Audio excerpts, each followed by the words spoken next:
SIR ನಿಯಮದ ಅಸಲಿ ಸತ್ಯ ಇದೇನಾ? ಬೆಲೆ ಏರಿಕೆ ಬಿಜೆಪಿಯಿಂದ ಪೂಟಾಟಿಕೆ. ಸಚಿವ ಪ್ರಿಯಾಂಕ್ ಖರ್ಗೆ ಬಿಗ್ ಬಾಂಬ್.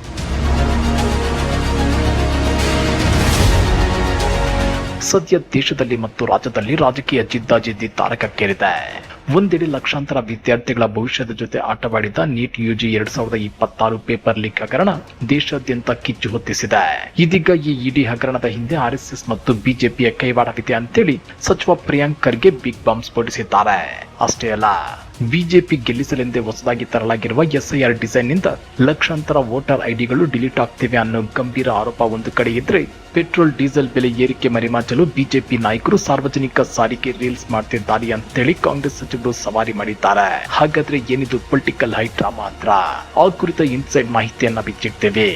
ಆದ್ರೆ ಅದಕ್ಕಿಂತ ಮೊದಲು ಹಲೋ ಕನ್ನಡ ಯೂಟ್ಯೂಬ್ ಚಾನಲ್ ಅನ್ನ ಸಬ್ಸ್ಕ್ರೈಬ್ ಮಾಡ್ಕೊಳ್ಳಿ. ಹಾಗೇನೆ ಪಕ್ಕದಲ್ಲಿರೋ ಬೆಲ್ ಬಟನ್ ಅನ್ನು ಪ್ರೆಸ್ ಮಾಡಿ.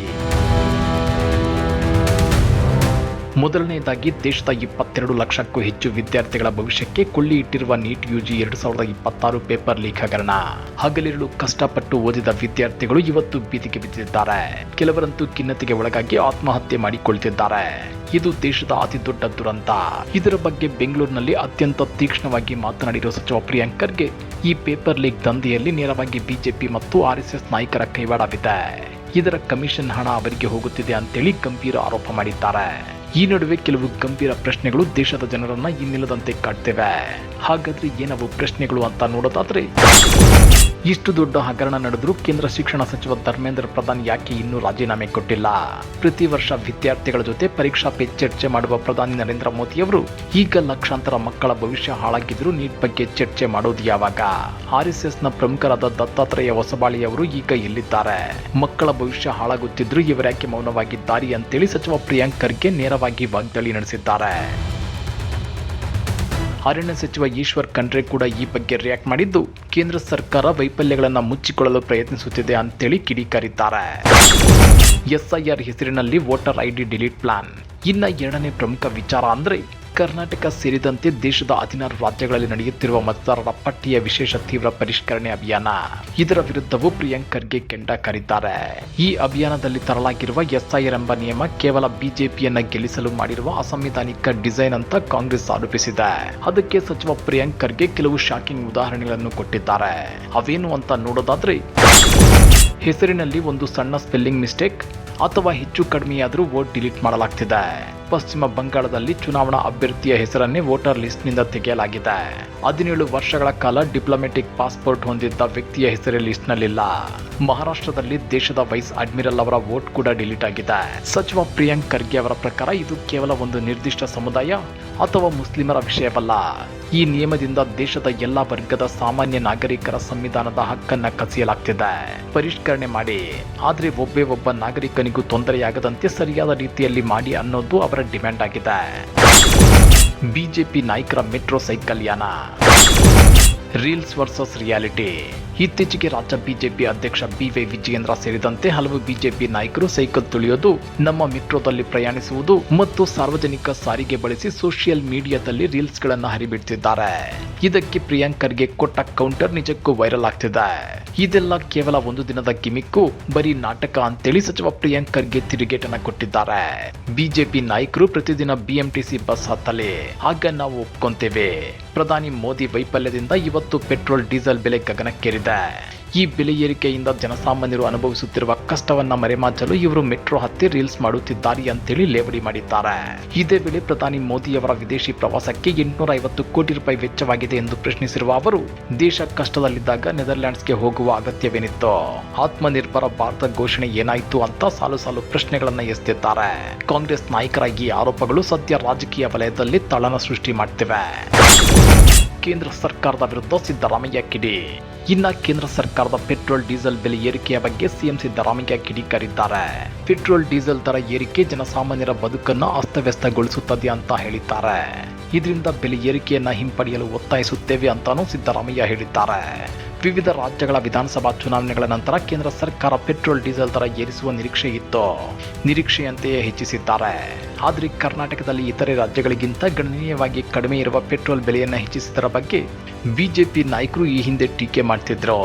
ಜೊತೆಗೆ ನರೇಂದ್ರ ಮೋದಿಯವರು ದೇಶದ ಪ್ರಧಾನಿಯಾದ ನಂತರ ಹಲವು ಬಾರಿ ಪೆಟ್ರೋಲ್ ಡೀಸೆಲ್ ದರಗಳನ್ನು ಹೆಚ್ಚಿಸಿದ್ದಾರೆ. ಈ ಬೆಲೆ ಏರಿಕೆ ಜನಸಾಮಾನ್ಯರ ಮೇಲೆ ವ್ಯತಿರಿಕ್ತ ಪರಿಣಾಮ ಬೀರಲಿದ್ದು, ವಿಶೇಷವಾಗಿ ಕಾರ್ಮಿಕರು, ರೈತರು, ಬಡವರ ಮೇಲೆ ಹೆಚ್ಚಿನ ಪರಿಣಾಮ ಬೀರಲಿದೆ. ಕೇಂದ್ರ ಸರ್ಕಾರದ ಈ ಬೆಲೆ ಏರಿಕೆಯ ಕ್ರಮವನ್ನ ರಾಜ್ಯ ಸರ್ಕಾರ ಖಂಡಿಸುವುದಲ್ಲದೆ ಈ ನಿರ್ಣಯವನ್ನ ಹಿಂದಕ್ಕೆ ಪಡೆಯಬೇಕೆಂದು ಒತ್ತಾಯಿಸುತ್ತೇವೆ ಅಂತ ಹೇಳಿದ್ದಾರೆ. ಪ್ರಧಾನಿ ಮೋದಿಯವರ ಆಡಳಿತ ಆರಂಭವಾಗುವ ಮುಂಚೆ 413 ರೂಪಾಯಿಗಳಿದ್ದ ಗೃಹ ಬಳಕೆಯ LPG ಸಿಲಿಂಡರ್ ದರ ಈಗ 1000 ರೂಪಾಯಿ ಗಡಿ ದಾಟಿದೆ. ಈ ಬೆಲೆ ಏರಿಕೆ ದಿನನಿತ್ಯದ ಬೆಲೆ ಹೆಚ್ಚಳಕ್ಕೂ ಕಾರಣವಾಗಿದೆ. LPG ಪೂರೈಕೆ ವ್ಯತ್ಯಯವಾಗಿರುವ ನಡುವೆ ಬೆಲೆ ಏರಿಕೆಯು ಜನಜೀವನವನ್ನ ಅಸ್ತವ್ಯಸ್ತಗೊಳಿಸಿದೆ ಅಂತ ಹೇಳಿದ್ದಾರೆ.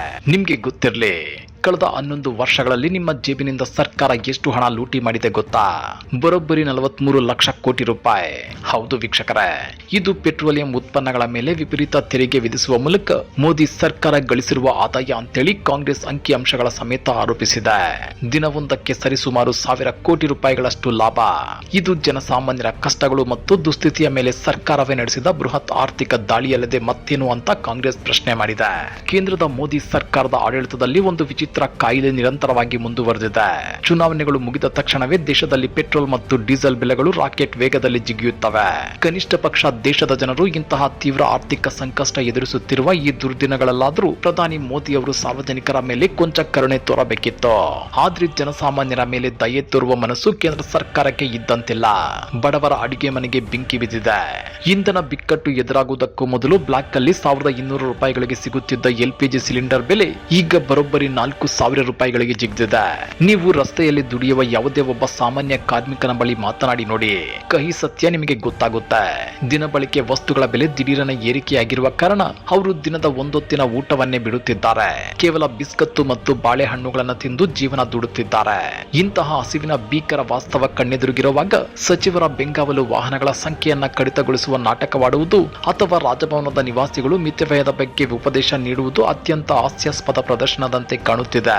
ತಮ್ಮ ಸ್ವಂತ ಪ್ರಚಾರಕ್ಕಾಗಿ ಸಾವಿರಾರು ಕೋಟಿ ರೂಪಾಯಿಗಳನ್ನ ಖರ್ಚು ಮಾಡುವ ಒಂದೊಂದು ಸಾರ್ವಜನಿಕ ರ್ಯಾಲಿಗಳಿಗೆ ಬರೋಬ್ಬರಿ 25 ರಿಂದ 30 ಕೋಟಿ ರೂಪಾಯಿ ವ್ಯಯಿಸುವ ನಾಯಕರು ಮೊದಲು ಇಂತಹ ಸರಳತೆಯ ಸೋಗಲಾಡಿತನವನ್ನು ನಿಲ್ಲಿಸಬೇಕು. ಈ ದೇಶವು ಮಹಾತ್ಮ ಗಾಂಧಿಯವರನ್ನ ನೋಡಿದೆ. ದೇಶದಲ್ಲಿ ಬಿಕ್ಕಟ್ಟು ಎದುರಾದಾಗ ಅವರು ತಮ್ಮ ಐಷಾರಾಮಿ ಜೀವನವನ್ನ ತೊರೆಯುವ ನಾಟಕವನ್ನೇನು ಮಾಡಲಿಲ್ಲ. ಯಾಕಂದ್ರೆ ಸರಳತೆ ಅನ್ನೋದು ಅವರ ಜೀವನದ ಸಹಜ ಶೈಲಿಯಾಗಿತ್ತು, ಪ್ರದರ್ಶನದ ವಸ್ತುವಾಗಿರಲಿಲ್ಲ. ಆದ್ರೀಗ ನಿಜವಾದ ಪ್ರಶ್ನೆ ಇರೋದು ವಿರೋಧ ಪಕ್ಷಗಳ ಮುಂದೆ. ವಿರೋಧ ಪಕ್ಷಗಳು ಕೇವಲ ಟ್ವೀಟ್ ಮಾಡುತ್ತಾ ಕುಳಿತುಕೊಳ್ಳಬೇಕೇ ಅಥವಾ ಜನರಿಗಾಗಿ ರಸ್ತೆಗಿಳಿದು ಹೋರಾಟ ಮಾಡಬೇಕೆ? ಒಂದು ವೇಳೆ ಯಾವುದೇ ಒಬ್ಬ ಕಾಂಗ್ರೆಸ್ ಪ್ರಧಾನಮಂತ್ರಿಯ ಆಡಳಿತದಲ್ಲಿ ಇಂತಹ ದಯಾನೀಯ ಬಿಕ್ಕಟ್ಟು ಸೃಷ್ಟಿಯಾಗಿದ್ದಿದ್ರೆ ಇದೇ ಬಿಜೆಪಿ ನಾಯಕರು ಇಡೀ ದೇಶದ ವ್ಯವಸ್ಥೆಯನ್ನೇ ಸ್ತಬ್ಧಗೊಳಿಸುತ್ತಿದ್ರು, ಅಧಿಕಾರದಿಂದ ಕೆಳಗಿಳಿಯುವಂತೆ ಒತ್ತಾಯಿಸುತ್ತಿದ್ರು. ಆದ್ರೆ ಇವತ್ತಿನ ವಿರೋಧ ಪಕ್ಷಗಳು ಗಾಢ ನಿದ್ರೆಗೆ ಜಾರಿದಂತಿವೆ. ಅಪರೂಪಕ್ಕೊಮ್ಮೆ ಎಚ್ಚರಗೊಂಡು ಕೇವಲ ಸಣ್ಣ ಪುಟ್ಟ ವಾದಗಳನ್ನ ಮಾಡುತ್ತಾ ಸಾಮಾಜಿಕ ಜಾಲತಾಣಗಳಲ್ಲಿ ಟ್ವೀಟ್ ಮಾಡುತ್ತಾ ಕಾಲ ಕಳೆಯುತ್ತಿವೆ. ದೇಶದ ಜನರು ಎಂದಾದ್ರೂ ಒಂದು ದಿನ ಮೋದಿಯವರ ತಂತ್ರಗಳಿಂದ ಬೇಸತ್ತು ಅಧಿಕಾರವನ್ನ ತಟ್ಟೆಯಲ್ಲಿಟ್ಟು ನಮಗೆ ತಂದು ಕೊಡುತ್ತಾರೆ ಅನ್ನೋ ಭ್ರಮೆಯಲ್ಲೇ ವಿರೋಧ ಪಕ್ಷದ ನಾಯಕರು ಬದುಕುತ್ತಿರುವಂತಿದೆ. ಹಾಗಾದ್ರೆ ನೀಟ್ ಹಗರಣದ ಹೊಣೆ ಹೊತ್ತು ಕೇಂದ್ರ ಸಚಿವರು ನಿಜಕ್ಕೂ ರಾಜೀನಾಮೆ ಕೊಡಬೇಕಾ? SIR ನಿಯಮದಿಂದ ವೋಟರ್ ID ಡಿಲೀಟ್ ಆಗುತ್ತಿರುವುದು ನಿಜವೇ? ಮತ್ತು ಪೆಟ್ರೋಲ್ ಬೆಲೆ ಏರಿಕೆಯ ನಡುವೆ ಬಿಜೆಪಿ ನಾಯಕರು ಮೆಟ್ರೋ ಪ್ರಯಾಣ ಸರಳತೆಯ ಸೋಗಲಾಡಿತನ ಪ್ರದರ್ಶಿಸುತ್ತಿರೋದು ಎಷ್ಟು ಸರಿ? ಈ ಬಗ್ಗೆ ನೀವೇನಂತೀರಾ? ಕಮೆಂಟ್ ಮಾಡಿ, ವಿಡಿಯೋ ಲೈಕ್ ಮಾಡಿ, ಶೇರ್ ಮಾಡಿ. ಇಂಥ ಮತ್ತಷ್ಟು ರೋಚಕ ರಾಜಕೀಯ ಸುದ್ದಿಗಳನ್ನ ಮಿಸ್ ಮಾಡದೆ ನೋಡಬೇಕು ಅಂದ್ರೆ ಹಲೋ ಕನ್ನಡ ಯೂಟ್ಯೂಬ್ ಚಾನಲ್ ಅನ್ನ ಸಬ್ಸ್ಕ್ರೈಬ್ ಮಾಡ್ಕೊಳ್ಳಿ.